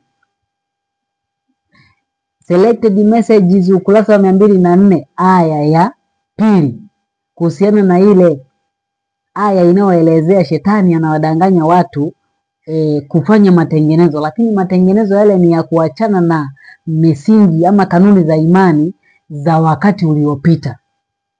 Mwishoni mwa aya ile anasema kwamba muundo wao hawa waasi ambao wataibadilisha dini, muundo wao wataujenga juu ya mchanga, na hivyo tufani na dhoruba zitakapokuja zitafagilia mbali muundo wao. Kauli hiyo ilikuwa inamaanisha ni mwisho wa uasi wa kanisa ndani ya kanisa la Waadventista wa Sabato. Muundo, yani uongozi, ulionesha kwa kubadilisha imani, kanuni za imani, ulijenga juu ya mchanga, na hivyo tufani na dhoruba vingekuja kufagilia muundo. Tufani na dhoruba zilizokuja ni vita ya kwanza ya dunia, ambayo ilikuja katika staili ama mtindo wa kulipepeta kanisa. Wale ambao tu walikuwa wanamtegemea Mungu kikamilifu ndio wangeweza kushinda, lakini wale ambao walikuwa wamejenga msingi wao juu ya mchanga wangeanguka tu. Na ukweli, muundo ama uongozi wa kanisa ulianguka kwa tufani na dhoruba zile. Kwa hiyo matengenezo yaliyotabiriwa yakatimia kwa 100%, na mtengano uliotabiriwa ukatimia kwa 100%. Kasome tena Shuhuda ya 6 ukurasa wa 400. Mtengano kwa sababu ya vita, wengine kukubali kushika silaha na wengine kukataa kushika silaha katika kuitetea sheria ya Mungu, basi mtengano ungetokea kwa katika mazingira hayo, na mtengano huo ulitimia kwa 100%. Sasa kwa hiyo wana matengenezo kote duniani, baada ya kuonekana kwamba hawawezi kushikamana, hawawezi kupatana tena na wenzao, waliendelea kufahamiana maeneo mbalimbali katika nchi mbalimbali duniani, na kufikia mwaka 1925 waliitana katika mkutano wa pamoja, mkutano mkuu, ambapo walikuwa na lengo kubwa la kujiunda ili wawe katika mfumo mmoja, muundo mmoja wa kuipeleka Injili. Katika mwaka huu wa 1925 wana matengenezo hao waliunda muundo hata wa uongozi, waliunda muundo wa baraza kuu. Kwa hiyo wakaunda General Conference katika mwaka huo ya Waadventista wana matengenezo. Na mwaka 1929 ndio usajili wa kwanza ulifanyika kule Ujerumani wa General Conference kwa jina la International Missionary Society Seventh Day Adventist Church Reform Movement. Mwaka 1929 usajili wa baraza kuu kwa mara ya kwanza kule Ujerumani ukafanyika. Sasa hapa ni kanisa linalojitegemea kutoka kwa kanisa la SDA lile ambalo la zamani, lile ambalo uongozi wake umeanguka. Kama ambavyo mifumo miwili ya kidini ilikuwepo, mfumo wa kipindi cha Kristo, mfumo wa kidini wa Kiyahudi uliomkataa Kristo, na mfumo wa kidini wa kanisa la mitume. Ilikuwa mifumo miwili yote ikidai kuwa ni ya Mungu, lakini hawa Wayahudi, mfumo wa Kiyahudi usijue kwamba umeachwa na Kristo, na sasa wanataka kwa mtu mmoja mmoja alikuwa anaitwa kutoka kwenye mfumo wa Kiyahudi uliomkataa Kristo aungane na mfumo wa kanisa la Kristo alilolianzisha baada ya wao kukataa. Kwa hiyo mpaka kufikia mwaka 1925 kukawa na makundi mawili ya Waadventista wa Sabato yaliyotabiriwa kutokea kwa sababu ya mgogoro wa vita. Kumbuka, sifa kuu ya wana matengenezo ni kuinua juu sheria ya Mungu, kuinua juu sheria ya Mungu. Hiyo ndio sifa kuu ya wana matengenezo. Maana katika Ufunuo 12 mstari wa 17 inasema sifa ya wana matengenezo ama ya kanisa masalio ni kuzishika amri za Mungu na kuwa na ushuhuda wa Yesu.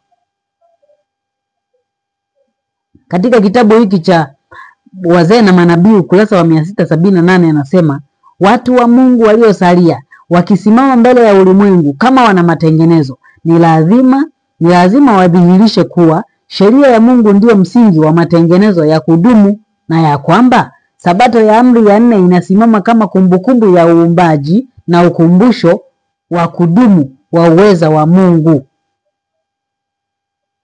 Sikiliza mtazamaji hapa kwamba watu wa Mungu waliosalia wakisimama mbele ya ulimwengu kama wana matengenezo, ni lazima wadhihirishe kuwa sheria ya Mungu ndiyo msingi wa matengenezo ya kudumu, na amri ya 4 ya Sabato imesisitizwa hapo, ni kumbukumbu ya uweza wa Mungu. Hivyo wana matengenezo waliinua sheria ya Mungu, waliitetea sheria ya Mungu katika kipindi hiki cha vita. Sheria ya Mungu harakati za kuitetea sheria ya Mungu ndizo zilizowafanya wakaitwa wana matengenezo.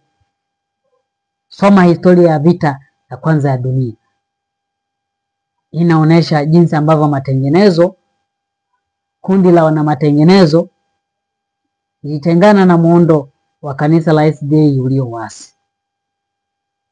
Kwa hiyo kuna wengine ambao huwa wanasema kwamba mimi nitafanya matengenezo ndani ya kanisa, kama ni kuacha kula nyama nitaacha tu nikiwa humu humu, ni kwamba wale watu hawajafahamu maana ya matengenezo ni nini. Kutokula nyama ni sehemu ya kufanya matengenezo, lakini ipo ndani ya sheria ya Mungu. Kwa hiyo matengenezo na mtengano ulitokea kwa namna ambayo unabii ulikuwa umetimia. Kitabu cha Pambano Kuu kurasa wa 451 nasema muhuri wa sheria ya Mungu unapatikana katika amri ya 4. Amri hii pekee kati ya amri zote 10 hulifunua jina na cheo cha mtoa sheria. Katika masomo yaliyopita tuliona kwamba wakati wa vita kanisa la Waadventista wa Sabato, uongozi ulichukua msimamo wa kupigana vita hata siku ya Sabato. Yaani wanaandika katika kabisa barua kwamba tuko tayari kupigana hata siku ya Sabato kama wanavyofanya watu wa Jumapili. Yaani hapa walikuwa wana ukataa muhuri wa Mungu. Maana muhuri wa Mungu ni Sabato. Na utunzaji sahihi wa Sabato hauwezi ukapatana na masuala ya kijeshi. Kwa hiyo kanisa kwa kuchukua msimamo huo, yani lilikuwa linapoteza kabisa sifa ya kuwa kanisa la masalio linaloshika amri za Mungu. Kwa hiyo kosa kuu la Waadventista wa Sabato au mfumo wa uongozi wa kanisa la Waadventista wa Sabato mpaka kuasi ni kulivunja agano la Mungu la sheria yake. Ni kulivunja agano la Mungu la sheria yake takatifu.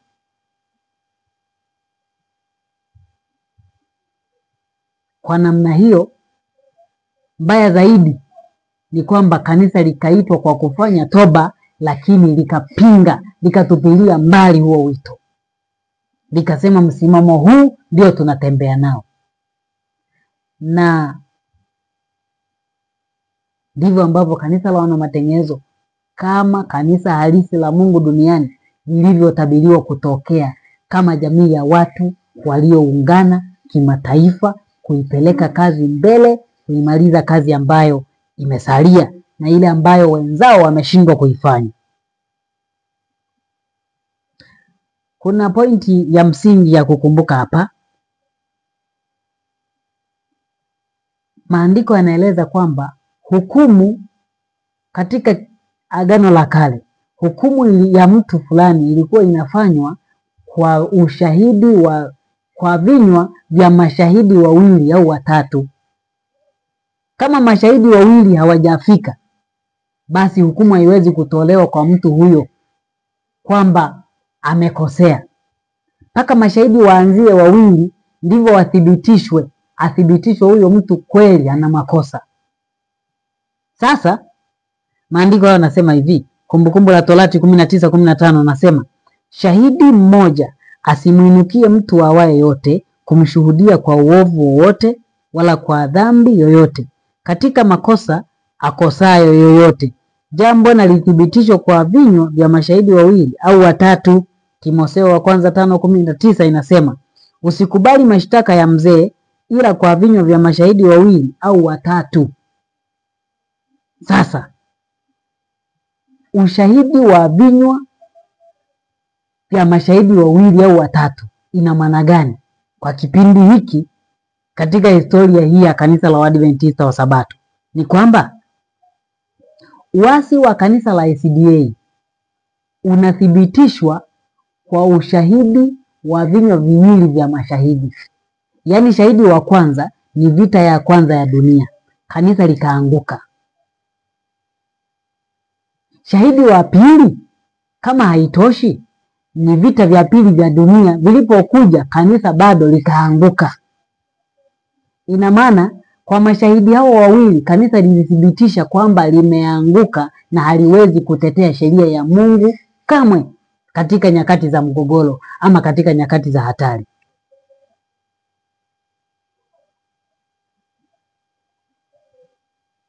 Na kwa wakati huo huo wana matengenezo na wao ambao walitokea mwaka 1100 wakati wa vita ya kwanza vya dunia, wakaonekana kuitetea sheria ya Mungu. Kwa wakati huo na wao wanathibitishwa na vinywa vya mashahidi wawili. Shahidi wa kwanza ni vita ya kwanza ya dunia, walithibitishwa kwamba wamesimama wanaweza kuitetea sheria ya Mungu. Lakini vita vya pili vya dunia vilikuja kama shahidi wa pili kuwathibitisha kwamba kweli ni watetezi wa sheria ya Mungu, na kweli wakathibitishwa. Ukweli ni kwamba kanisa la Waadventista wa Sabato wana matengenezo IMS. Vita ya pili ya dunia ilipokuja, lilikataa kuungana na serikali. Lilikataa kuungana na serikali katika mambo ya vita. Kanisa lilitaifishwa mali zake zote, likafutiwa ushirika wake, likafutiwa usajili. Kanisa likakosa hata makao makuu, likawa hewani tu. Na viongozi walihatarisha maisha. Viongozi wa kanisa walihatarisha maisha. President wa kanisa la IMS la wana matengenezo aliyekuwepo kwa kipindi hicho alifia jela. Alifia jela kwa sababu ya msimamo wa kanisa kwamba haliwezi kuruhusu washiriki wake kupigana vita na haliwezi kutoa washiriki kwenda kupigana vita. Kuna shahidi mmoja ambaye yeye alipitia kifungo.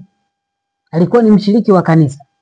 Akachukuliwa, akaenda kufungwa kwenye selo za ndani. Maaskari wakasema huyu hatumuui kwa kumtesa wala kumfanya nini, tutamuua kwa njaa. Yule mtu wa Mungu akaenda kuwekwa kwenye selo za ndani kule. Maaskari wakaenda wakamwacha, wakisema kwamba baada ya siku kadhaa kama 10-15 atakuwa huyu ameshajiozea huko, amekufa. Yule mtu kwa sababu ya msimamo wa kukataa kujiunga vitani, kukataa kupigana vita, akawekwa selo. Kumbuka ile nukuu ya Shuhuda ya 5 ukurasa wa 712 inasema tunakabiliwa na harakati za kuitetea sheria ya Mungu kwa kupoteza maisha, kwa kupoteza mali na hata kupitia vifungo. Kwa hiyo huyu mtu wa Mungu alipitia kifungo, akafungwa na maaskari wakataka kumuua kwa njaa. Yule mtu alisimulia yeye mwenyewe baada ya kutoka katika selo hiyo. Sasa sikiliza alitokaje wakati alifungiwa kule bila chakula. Anaeleza yeye mwenyewe kwamba baada ya kumfungia kule alikuwa na maombi, akijua kwamba sasa basi maisha yangu yameishia hapa. Akadumu kumuomba Mungu amsamehe dhambi zake, ili hata akipoteza maisha basi afe upande wa Kristo. Akiwa amemaliza siku kadhaa mule ndani ya selo, anamaliza nguvu zikiwa zinamwishia, Mungu alitenda muujiza. Mara aliona panya anakuja ameuma mkate. Panya alianza kumletea mtu huyo mikate kila siku asubuhi na jioni analeta mkate. Panya ameuma analeta mkate. Na yule mtu alitambua huu ni muujiza wa Mungu. Akalishwa mtu huyu wa Mungu aliyesimama kuitetea sheria ya Mungu hata kuhatarisha maisha yake, akalishwa na panya. Akalishwa na Mungu kwa kupitia panya. Ni muujiza wa ajabu.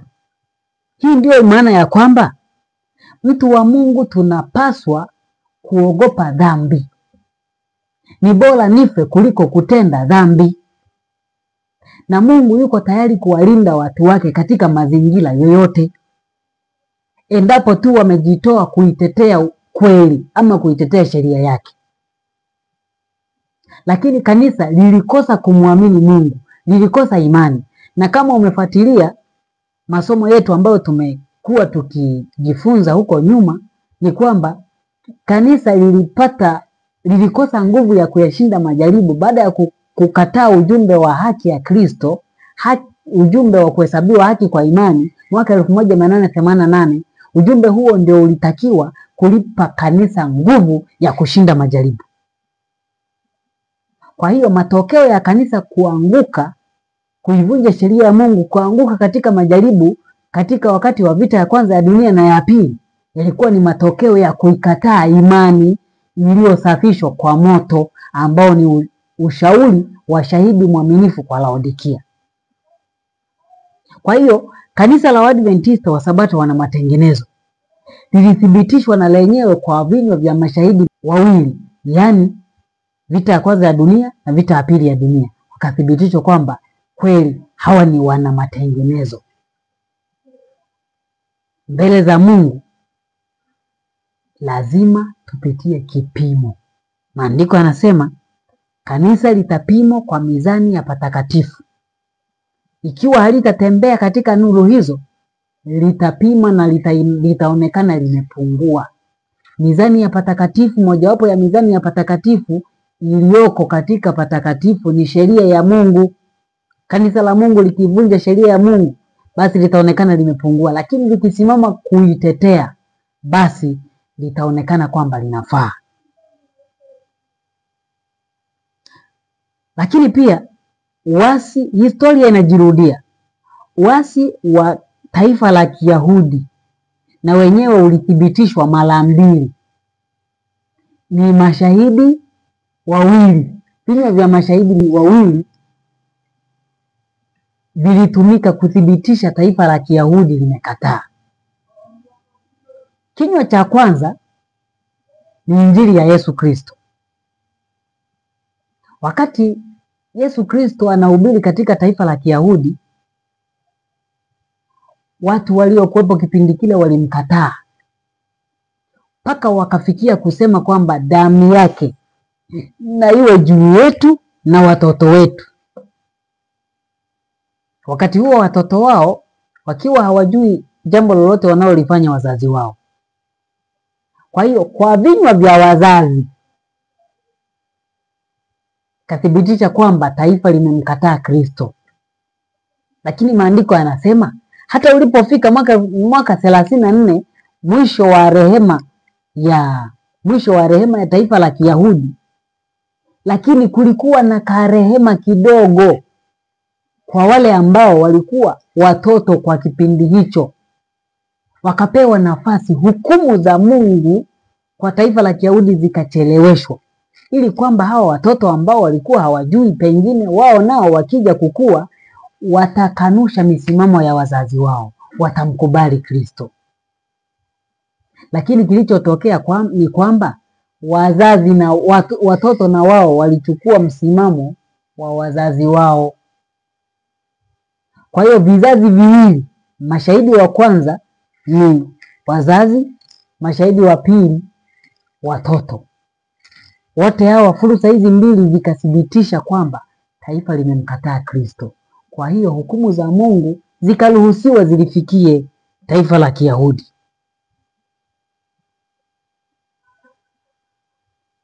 Sasa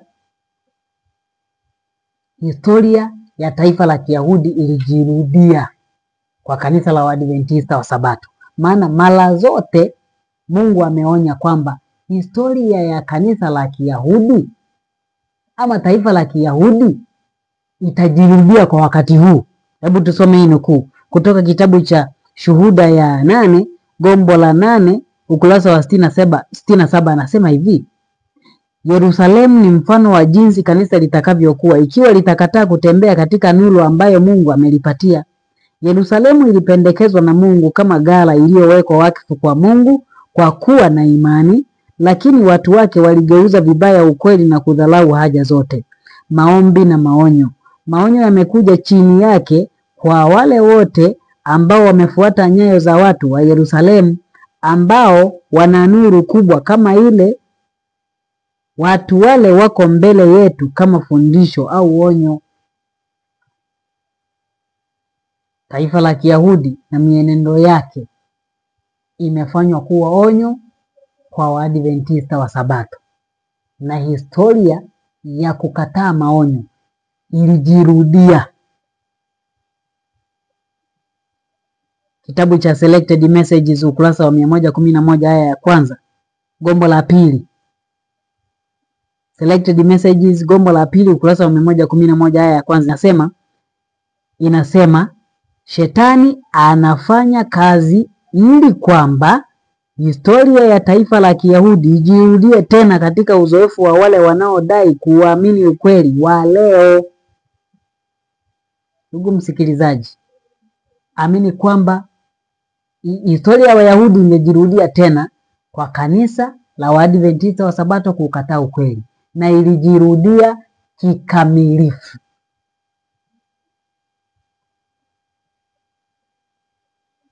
Sasa tunapohitimisha tumalizie kuzungumzia swala hili la vita. Tangu zamani katika enzi ya Ukristo, tangu kipindi cha Kristo na kuendelea, ni kanisa lililoasi ama wapagani wasiomjua ndio walioshiriki katika vita. Tangu zama za Kristo na Wakristo waliofuata waaminifu, ni Wakristo walioasi ama kanisa lililoasi ama watu wasiomjua Mungu pekee ndio walioshiriki katika mapigano na vita. Lakini Wakristo wa kweli hawakuwahi kushiriki vita, kwa sababu walijua kushiriki vita ni kinyume na imani. Kurasa wa 309 kitabu cha Wazee na Manabii,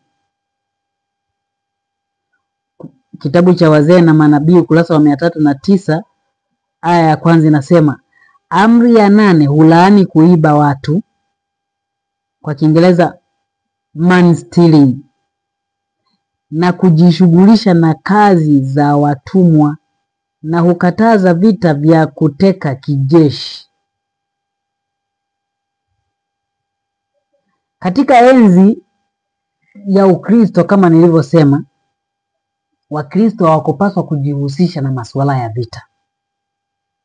Sasa hebu tuone historia ya Wakristo kuanza kujihusisha na mambo ya vita ilianza lini? Katika kipindi kile cha Mfalme Konstantini, katika jitihada za serikali ya Roma kuunganisha serikali na kanisa, hapo ndipo mambo ya Wakristo ama watu wa Mungu kushirikishwa mambo ya vita alipoanzia. Maana Wakristo waliungana kwa ukaribu sana, kanisa liliungana kwa ukaribu sana na serikali. Hivyo mambo ya serikali yakapaswa kutekelezwa pia na hawa Wakristo walioungana na serikali. Hivyo Wakristo wakaanza kushirikishwa hata mambo ya vita.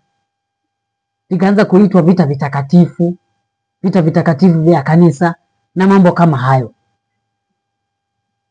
Ushahidi upo unaoonyesha kwamba Wakristo wa zama za zamani za kati walipinga vita. Katika kitabu cha The Catholic Encyclopedia volume ya 4 ukurasa wa 513 anasema hivi, Wawaldensia walikataa msamaha wa dhambi wa kanisa na maombi kwa ajili ya wafu, na walichukulia kwamba kumwaga damu ni kinyume na sheria. Walilaani vikali masuala ya vita. Kumbuka, Wawaldensia ni wale watu waliokuwa wanakaa mapangoni kwa sababu walikuwa wakitafutwa. Hawa ndio watu ambao walikuwa wametunza kweli ya neno la Mungu katika vichwa vyao, wakifundisha watoto wao. Walikuwa Wakristo wa kweli kwa kipindi hicho. Kwa hiyo walitambua kwa kuyasoma maandiko kwamba masuala ya vita yako kinyume na imani. Cha kushangaza, kanisa la Waadventista wa Sabato ambalo limepewa kweli zote, kweli za zama zote, linatumia maandiko kuthibitisha msimamo wa kwenda kupigana vita. Sijui ni maandiko gani hayo.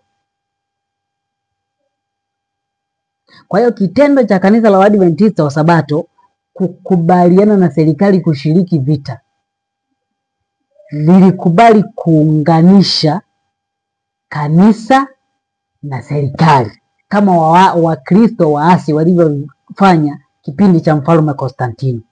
Kwa hiyo kwa kitendo hicho kanisa la Waadventista wa Sabato liliandaa mazingira ya kushindwa jaribu la kuitetea sheria ya Mungu, hata sheria ya Jumapili. Kanisa la Waadventista wa Sabato, uongozi ule hauwezi kusimama katika sheria ya Jumapili kuitetea sheria ya Mungu. Haiwezekani, kwa sababu mazingira yalishaandaliwa ya kuunganisha serikali na kanisa, na kwa hiyo hakutakuwa na nguvu ya kupingana na serikali ili kuitetea sheria ya Mungu. Ndugu mtazamaji, hii ndiyo historia ya wanamatengenezo, ya kanisa la wanamatengenezo kutokea baada ya mtengano katika kanisa la Waadventista wa Sabato kwa sababu ya mgogoro wa kuitetea sheria ya Mungu. Naelewa sheria ya Mungu ndiyo kipimo na ndiyo msingi wa matengenezo kama maandiko yanavyosema. Hakuna unabii mwingine tofauti wa kanisa la Waadventista wa Sabato wana matengenezo kutokea kwa kipindi hiki cha Laodikia tofauti na unabii huu. Wana matengenezo wapo aina nyingi, wapo vikundi vingi, lakini hawawezi kuwa na ushahidi wa historia ya mtengano na kanisa la SDA kama huu wa kiunabii. Zaidi sana wana sababu mbalimbali wanazo na kwamba kanisa limeasi, lina mafundisho ya uongo na kadhalika na kadhalika. Lakini kuonesha historia ya jinsi ambavyo wametengana na kanisa la SDA na limethibitishwa kwamba limeasi, hiyo historia hawana.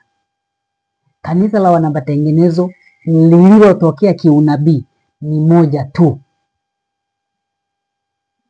Na hivyo, ndugu mtazamaji unayetazama somo hili, kama wewe ni Mwadventista msabato, yachunguze maandiko.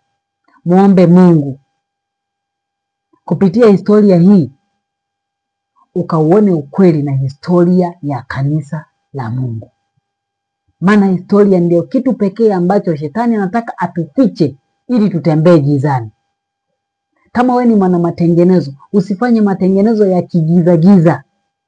Lazima yawe na historia, kwa sababu Mungu hafanyi jambo lolote bila kuwaonesha manabii. Matengenezo na mtengano unatabiriwa kwenye maandiko. Wana matengenezo wengi wapo, lakini moja ya mambo ambayo hawawezi kuyapatia majibu ni mfano swali hili: kama kanisa la SDA limeasi, kama wana matengenezo wengi wanavyodai, wana matengenezo wengi ambao hawana historia na unabii wa mtengano wao na kanisa la SDA, hawawezi kutoa majibu kama ya maswali yafuatayo. Kama kanisa la SDA limeasi, swali ni hili: tunaamini kwamba kanisa la SDA lilikuwa ni kanisa la Mungu lililoteuliwa kuwa mjumbe wake katika kipindi hiki cha mwisho. Mwana matengenezo yoyote ni sharti yaamini hivyo, kwamba lilikuwa ni kanisa la Mungu, lilikuwa ni mjumbe wa Mungu duniani. Sasa mwana matengenezo, unaposema kanisa limeasi na limeachwa na Mungu, lazima ujibu swali hili: je, ni lini ambapo kanisa hilo lilikoma kuwa kanisa la Mungu? Ni kipindi gani? Ni muda gani? Ni mwaka gani kanisa la SDA lilikoma kuwa kanisa la Mungu? Maana kanisa la SDA haliwezi kuwa linaasi kila siku, kwamba limeasi leo, kesho tena limerudi kwenye njia linaasi kesho kutwa. Hapana, linaachwa mara moja tu na Mungu, kama Wayahudi walivyoachwa mara moja tu na Mungu. Moja ya maswali ambayo hawawezi kuyajibu wana matengenezo ambao wako katika matengenezo, vikundi vya matengenezo ambavyo havijatokea kiunabii, ni hili: hawawezi kuonesha ni mwaka gani ambapo kanisa la SDA lilikoma kuwa kanisa la Mungu. Na hata wakitoa majibu yatakuwa hayana uhakika. Swali la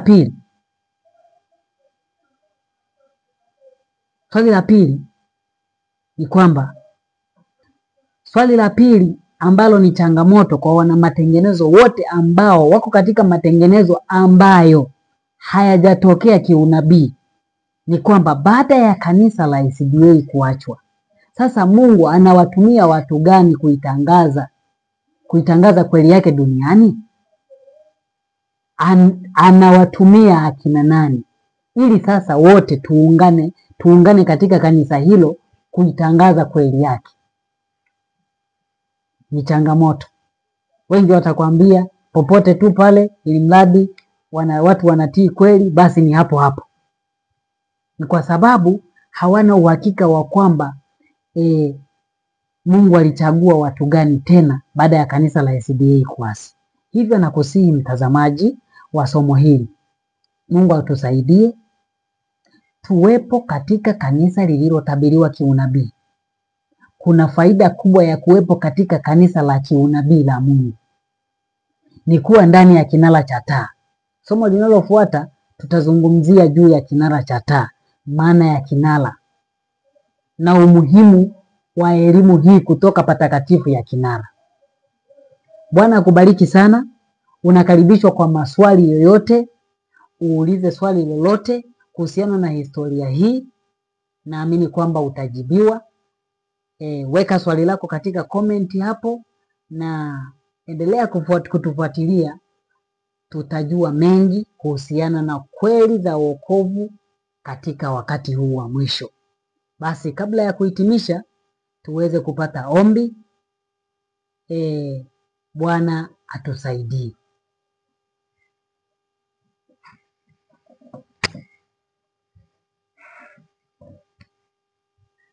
Mtakatifu, mtakatifu Baba yetu uliye mbinguni, jina lako litukuzwe. Tunashukuru kwa kuwa pamoja nasi katika mwendo wa somo hili la historia ya kanisa. Tumekwisha kuona jinsi ambavyo kanisa la wana matengenezo lilitokea kwa mujibu wa unabii ulioutoa kwa uvuvio wa Roho wako mwenyewe, kwamba matengenezo yangetokea wakati wa mgogoro wa kuitetea sheria yako katika nyakati za hatari za vita ya kwanza ya dunia. Hebu sasa kupitia historia hii kamuoneshe mtumishi wako anayeangalia somo hili, kupitia historia hii akalione kanisa lako ulilolichagua ili kuimaliza kazi yako duniani. Tunaomba Bwana na kuamini kwamba utakuwa pamoja nasi katika tafakari ya somo hili, na ukatusaidie, ukatuandae kwa ajili ya ujio wako mara ya pili. Tutakase mioyo yetu ili tukafae kwa uzima wako. Tunaomba na kuamini kupitia jina la Yesu. Amina.